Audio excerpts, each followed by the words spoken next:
प्रविष्टि लेखांकन समीकरण के बाद का टॉपिक है और अभी तक के विकलन और समाकलन के नियम भी आप लोग को पता चल चुके होंगे। तो देखिए यहाँ पे मैं मॉडर्न रूल्स को या अमेरिकन मद जो बोलते हैं उसका उपयोग करने वाला हूँ। अब इसमें होता क्या है, जो हम लोग लेखांकन समीकरण बनाते थे उसमें संपत्तियां, व्यय, दायित्व, आय, पूंजी, इन सभी के बारे में जानकारी होती थी हमको। जिनको बनाने आएगा उनके लिए बहुत सरल लगने वाला है ये, है ना।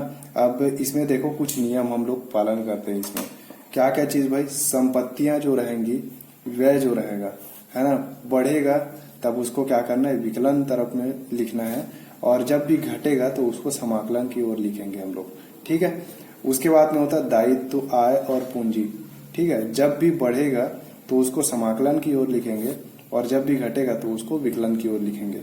अब इसका फॉर्मेट कैसा होता है, प्रारूप कैसा होता है, तो प्रारूप को मैं बनाने से पहले यहाँ पे लिख लेता हूं पंजी प्रविष्टियां, प्रविष्टि, ठीक है। ये हमारे पंजी प्रविष्टि लिख लिए। अच्छा, इससे पहले दो तरीके की पंजी प्रविष्टि की जाती है, एक साधारण पंजी प्रविष्टि की जाती है और एक ठो मिश्रित की जाती है, ठीक। तो चलिए वो भी मैं आपको बता दूंगा एग्जांपल में। पहला प्रारूप जो है उसको बता देता हूं। तो प्रारूप आपका कुछ इस प्रकार से आपका प्रारूप दिखाई देता है, जिसमें रहता है पहला दिनांक, है ना। देखिए महीने के आखिरी में बनाया जाता है कभी पंजी प्रविष्टि, इसीलिए यहाँ पे दिनांक रहेगा, जिस भी दिनांक होगा। अगर दिनांक नहीं दिया रहेगा तो आप सिर्फ क्रमांक लिख लीजिएगा। इसके बाद में विवरण में आप लिखोगे, जो पंजी प्रविष्टि करते जाओगे उसको आप लिखते जाओगे विवरण में, जो कि आपको व्यवहार को देख के बनाते जाना पड़ेगा। खाता पृष्ठ का भी कोई उपयोग नहीं होने वाला है जब तक क्या हम लोग खतौनी नहीं करेंगे। इसके बाद में रहता है विकलन राशि और एक रहता है समाकलन राशि। जैसा कि हम लोग पढ़े थे, दो तरीके की चीजें रहती है, एक विकलन और एक समाकलन, दो पक्ष रहता है बस। चलिए एक प्रश्न लेके देखते हैं, जिसको मैं मिश्रित तरीके से बना रहा हूँ। मिश्रित में क्या होता है, अलग अलग नहीं एक साथ ही कर देते हैं एंट्री को, है ना। एक ही क्वेश्चन दिखाई देगा, इसमें एक ही व्यवहार दिखने वाला है, पहला नंबर, उसको मैं मिश्रित तरीके से बता देता हूँ। और चलो इसको मैं सामान्य तरीके से भी बता देता हूँ। पहला बोला गया, रॉकी ने व्यवसाय प्रारंभ किया, रोकड़ 1 लाख रुपए तथा बैंक 50,000 रुपए से। तो देखिए यहाँ पे हो क्या रहा है, आ क्या रहा है।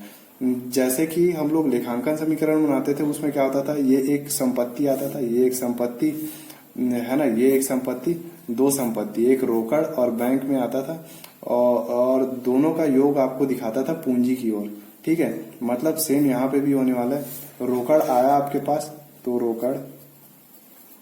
रोकड़ खाता, ऐसा खाता लिखना है हम लोग को। उसके बाद में क्या हुआ है, हमारे पास में रोकड़ बढ़ा है, मतलब हमारा जो नियम कहता है संपत्तियां जब भी बढ़ेगी तो उसे विकलन करेंगे, मतलब संपत्ति बढ़ने से विकलन। हमारे पास संपत्ति बढ़ी है तो उसको विकलन करेंगे, विकलन, ठीक। उसके बाद में किससे, पूंजी खाते से, पूंजी आया हमारे पास, पूंजी खाते से। देखिए पूंजी खाते से जो समाकलन की ओर लिखेंगे उसको से लिखने वाले हैं। अब देखो होगा क्या, पूंजी के बारे में भी देख लेते। पूंजी जब भी बढ़ेगा तो समाकलन की ओर लिखेंगे, ठीक। वही नियम को हमने यहाँ पे अप्लाई किया। अब इसके बाद में बैंक बोला गया, बैंक भी जब बैंक से भी चालू हुआ तो फिर बैंक खाता विकलन पूंजी खाते से,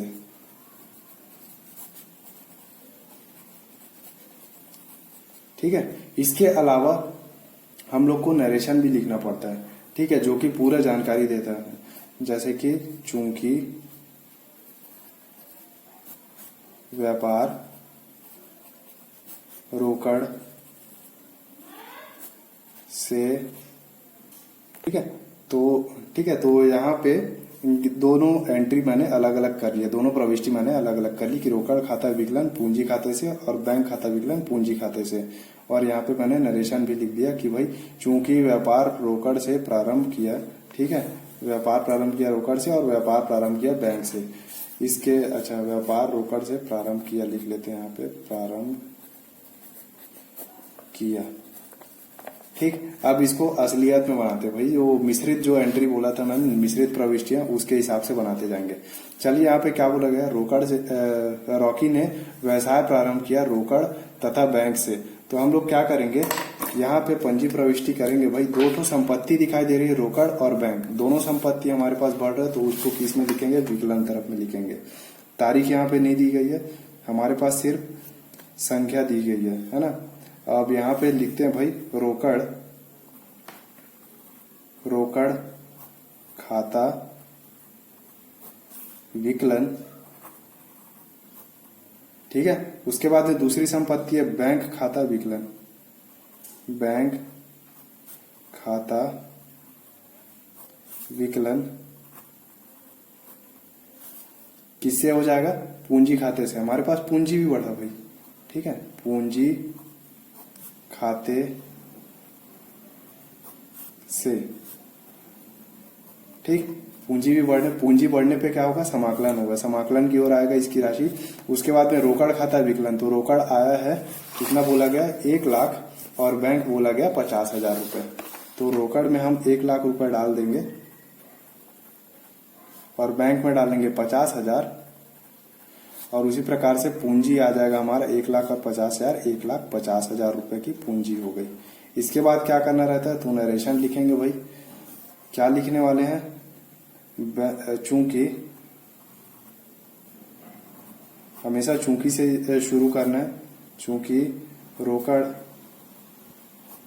तथा बैंक से व्यवसाय प्रारंभ किया,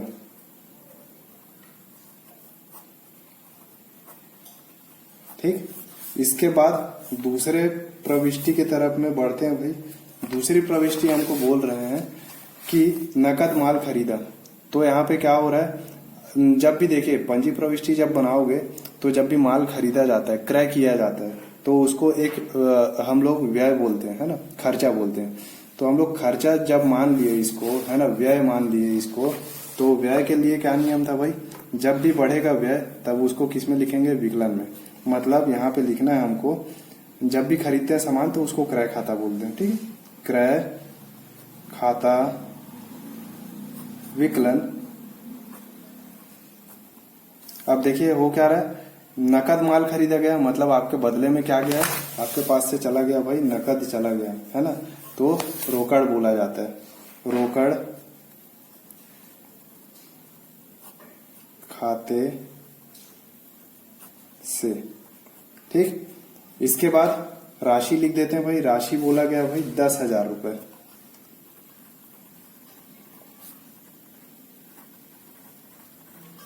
फिर हम लोग नरेशन लिख, तीसरे नंबर पे बढ़ते हैं। तीसरा नंबर बोलता है नकद माल बेचा, ठीक है। तो यहाँ पे माल बेचा गया है। देखिए माल जब खरीदा था, क्रय किया, तो क्रय को हम लोग क्या माने थे, इसको एक व्यय माने थे। वैसे ही जब बेचेंगे तो उसको आय माना जाएगा। तो चलिए आय का क्या होगा, आय का नियम है जब भी बढ़ेगा तो आपका होगा समाकलन पक्ष में जाएगा बोला गया, ठीक। आपने बेचा, आपके पास पैसे आए, तो फिर एक पैसे भी जो आए, जो संपत्तियां आई, है ना, पैसे को क्या मानेंगे, संपत्ति। नगद को, रोकड़ जो रहेगा उसको संपत्ति मानने वाले हैं। वो बढ़ेगा तो विकलन, मतलब रोकड़ खाता विकलन हो जाएगा, रोकड़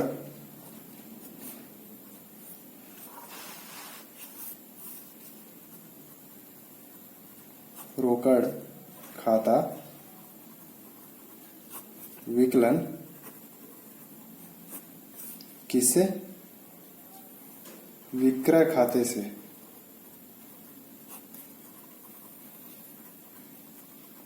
ठीक है।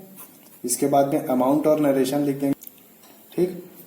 उसके बाद चौथे नंबर के लिए बढ़ते हैं। चौथा नंबर हमको बोल रहे हैं कि ग्राहक ने माल वापस किया ₹1,000 का, मतलब सामान जो बेचा गया था उसको क्या कर दिया गया, वापस कर दिया गया।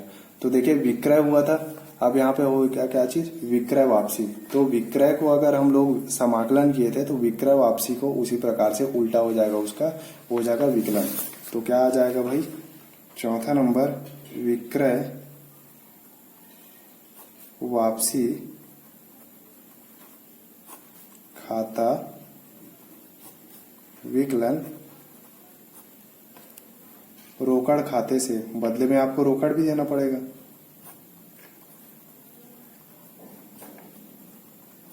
बिल्कुल। इसके बाद जो राशि रहेगी 1,000 रुपए की राशि थी, 1,000 रुपए हमने लिख दिया। इसके बाद यहाँ पे नकद माल वापस किया। ठीक, उसके बाद में 5वें नंबर के लिए बढ़ते हैं। 5वां नंबर हमको बोला जा रहा है चेक द्वारा वेतन दिया 5,000 रुपए। अब देखिए हो क्या रहा है, वेतन दिया चेक द्वारा, तो आप इसको क्या करोगे, बैंक कंसीडर करोगे, क्योंकि क्या हुआ है, बैंक का ही पैसा आपका कटने वाला है। तो बैंक एक संपत्ति जो हो गई आपकी, संपत्ति घट गई तो क्या होगा, समाकलन पक्ष में आ जाएगा। ठीक है, तो बैंक खाते से हो जाएगा। इसके अलावा क्या बोला गया है, वेतन दिया, मतलब वेतन आपका एक व्यय हो गया है ना। व्यय जब बढ़ गया आपका, जो खर्च बढ़ गया, तो उसको क्या करोगे, खर्चा बढ़ने पे है ना, खर्चा जब बढ़ेगा तो आपको क्या करना है, विकलन करना है। तो चलिए वही काम करेंगे। क्या बोला गया है, वेतन दिया 5,000 रुपये, तो वेतन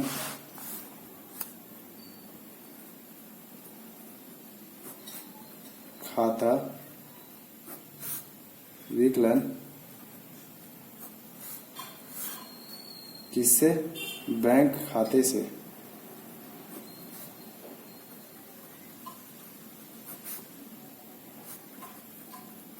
ठीक है, इसके बाद में राशि डाल देंगे हम, कितना, 5,000 रुपए की राशि थी,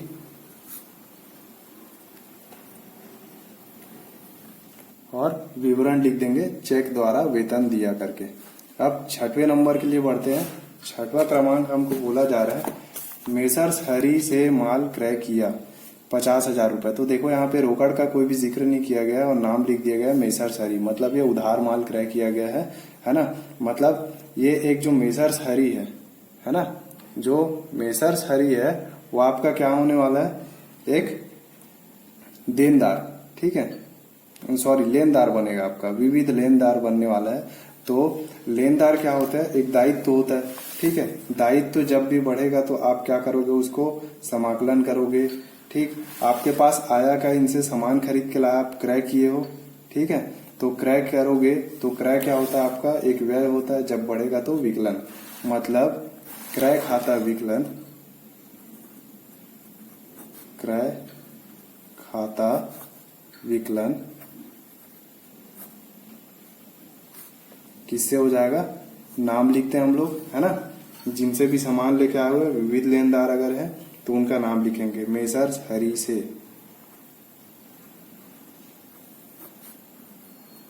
हरी से, खाता नहीं लिखेंगे नाम के सामने कभी भी। उसके बाद में राशि डाल देंगे हम लोग, कितना बोला गया हमको, 50,000 रुपए बोला गया है, 50,000 रुपए लिख दिए यहाँ पे। उसके बाद यहाँ पे विवरण डाल देंगे कि मेसर्स हरी से 50,000 का माल क्रय किया।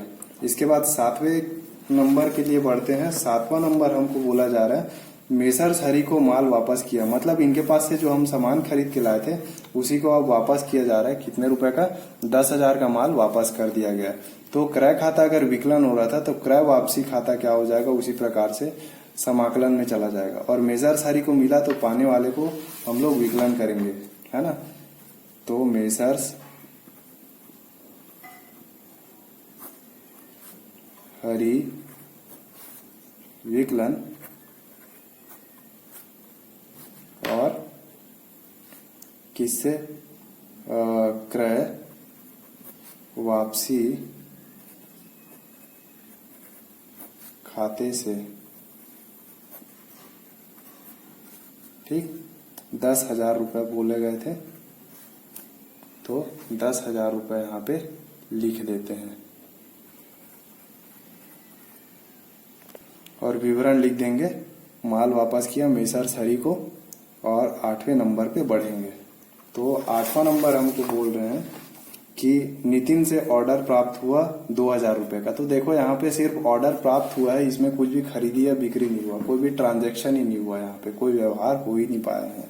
ठीक है, तो यहाँ पे कोई एंट्री नहीं होगी। तो यहाँ पे देखिएगा कोई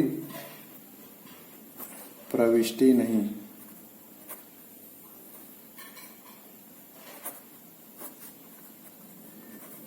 ठीक है।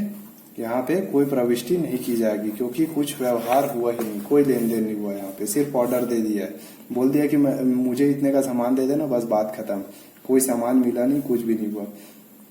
9वां नंबर जो है वो बोल रहा है 1000 रुपए का स्टेशनरी व्यय चुका है। तो देखिए स्टेशनरी क्या होता है, जो हम लोग उपभोग करते हैं ना, जितना भी हम लोग भोग करते हैं, यूज करते हैं, है ना, तो वो सारी चीजों को क्या करेंगे हम लोग, कंज्यूम करते हैं ना। जैसे कि पेंसिल है, पेंसिल लिखेंगे उसके बाद में फेंक देंगे। कॉपी जो है, कॉपी भी यूज होगा, उसके बाद में वो चला जाएगा। ठीक, तो ये सारी चीजें स्टेशनरी में गिनाती है। अब ये अपने आप ही एक व्यय है ना, खर्चा। खर्चा जब बढ़ेगा तो उसको क्या करना है, विकलन करना है भाई, है ना। तो स्टेशनरी 9th नंबर बोलेंगे, स्टेशनरी व्यय खाता विकलन किससे गया हुआ है, रोकड़ खाते से। संपत्ति हमारे पास घट गया, रोकड़ खाते से। उसके बाद उसमें राशि लिख देंगे 1000 रुपए। ठीक, उसके बाद यहाँ पे व्यवहार लिख देना, नरेशन लिख देना है, विवरण। 10वें नंबर पे बोला जा रहा है 2000 रुपए का जीवन बीमा चुकाया। अब देखो जीवन बीमा वो चीज होती है जो जो व्यवसायी रहता है वो अपने जीवन के लिए देता है। तो बिजनेस के जीवन के लिए कभी जीवन बीमा नहीं होता। अब देखो यहाँ पे ये आहरण के रूप में आता है, ये जीवन बीमा कभी भी आहरण माना जाता है। तो उसको आप क्या करोगे, आहरण लिखोगे। 2000 रुपए का आहरण, आहरण अपना एक व्यय हो गया। तो आहरण खाता विकलन रोकड़ खाते से।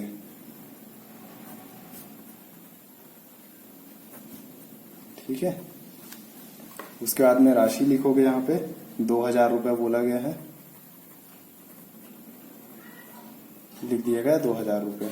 इसके बाद में हमको यहाँ पे विवरण दे देना है कि 2000 का आहरण किया। ठीक, तो इतना ही था।